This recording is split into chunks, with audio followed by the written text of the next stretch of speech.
Здравейте хора, аз съм Солебеге. Днес ще ви покажа едно малко по-различно видео.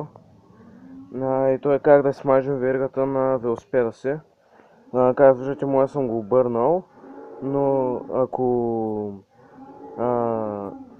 ако имате стойка, е добре да си сложите велосипеда си на стойката, за да не се мърси, както моя. Седалката е нова, ама да.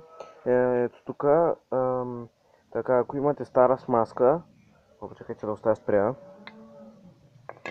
Ако имате стара смазка на вергата, аз нямам, е добре да забършите. Моята пак ще я забърша, макар че го мих. Ето сега пак ще забършим това.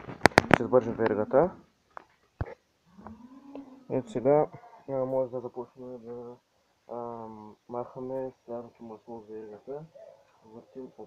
Въртим колелото, ама се стремим да не опъваме много пегача. Ето е старата смазка, която излиза. Макар и да сте мили колелото или да сте го почиствали с нещо, може да сте назаре, както явно ще е по-добре.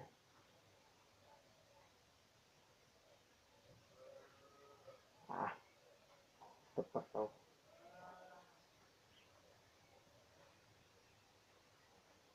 Ето така. Почистваме старото масло. Ето те. Почистваме колелцата на вергата. Не може да се махне. Не, ясно. Не може да се махне колелцата на маслото. Колелцата.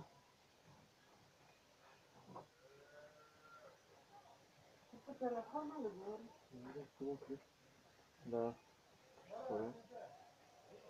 Маса ти изприта. Да. Почистваме. Ето, излиза старото масло. Хубаво е да зачистим добре вергата, за да остане. Ето никакво масло по вергата. Чистаме и по-добре. Най-добре е да изчистим колелцата, както казах в начало, защото там се заслужава най-много масло.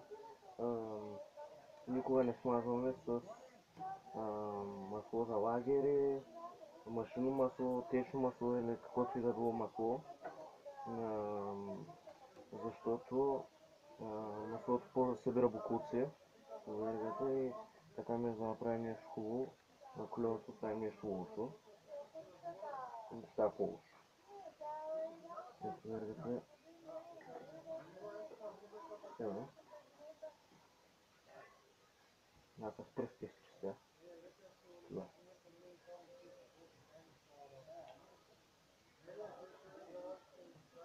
Ето така.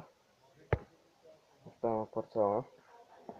Ето така е почистена вергата. Ето имаме универсална смазка с сламчица отпред. Разклащаме. Тук нямам случая пахчиком. Имаме дискова спирачка.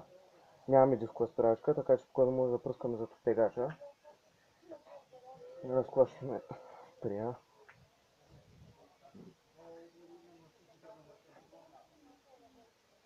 Плащаме флакона и пръскаме. Така не мога да. Аз пръскаме тук до горния венец, ето тук. Не мога да въртя.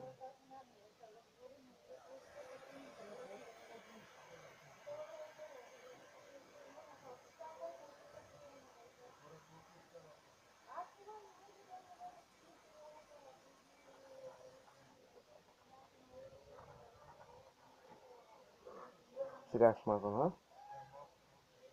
След като сме напръскали с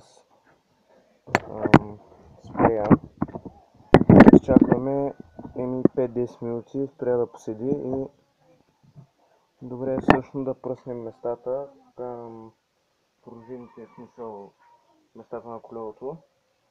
Например, местото е тук на тегача.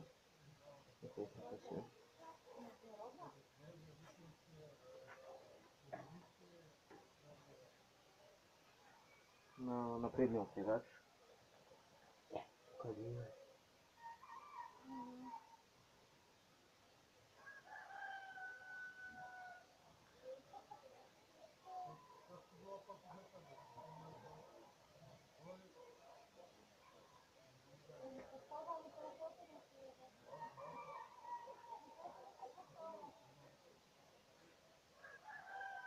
На предния отегач и да изчакаме 5-10 минути да поседи. Венците нямат нужда от смазване, те само вергата. Изчакваме. Ето сега през вече е подействал. И вземате един друг парцал, не с този, с който обърсвахте вергата, защото той е мръсен, нали? Вземате друг чист парцал. Сега ще оберем спрея, но защото колкото да е хубав спрея, пак ще се събере бокуци. Най-хубаво спрея да е с тефлоново покритие, за да може, нали, да ви предпази вергата от корозия. Сега вземате чиста парцал и хващате вергата и обръщате така вергата и зачиствате. Колелцата най-хубаво сряд на вергата, които са, защото ето излишното ще си излезе веднага. И така трябва да зачиствате.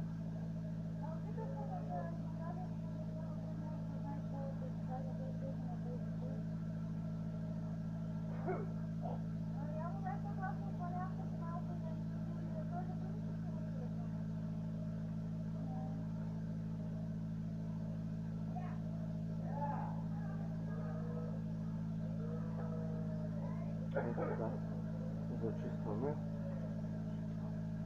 Ето излишното си излезна веднага. Вергата си е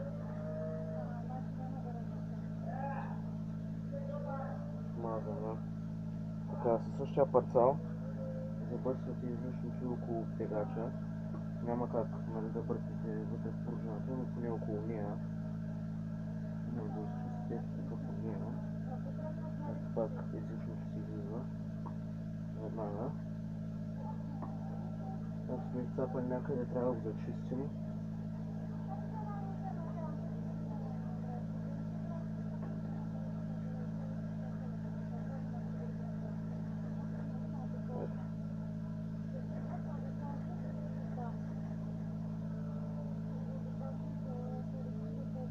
Вергата отново си е мазна. Моят спрей създава невидимо покритие, остава и да е видимо, което защитава от корозия, плесен, мухъл. Ако той в принцип е за зимата, да положим на вергата през зимата, но в момента не е зима, аз си карам колелото, така че това не ми пречи да го напръскам с този спрей. Почистваме по същия начин от предния оттегач, за да не може да излезне, нали, излишната смазка. По същия начин смазваме и може да смажете, ако имате преден амортисьор. В моя случай аз съм с твърда вилка и няма как да ви демонстрирам, няма в момента колело при мен. Но ако имате вилка, пак пръскате с сламка, с флакон, както ви показах по-рано в клипа, и започвате да помпате напред. Излишна спрей се излиза веднага и го почиствате с това. Ето това е чиста и ето това е чиста и смазана верига, която вече сте готови за път. Ако видеото харесва, дайте лайк и се абонирайте за мен. Чао!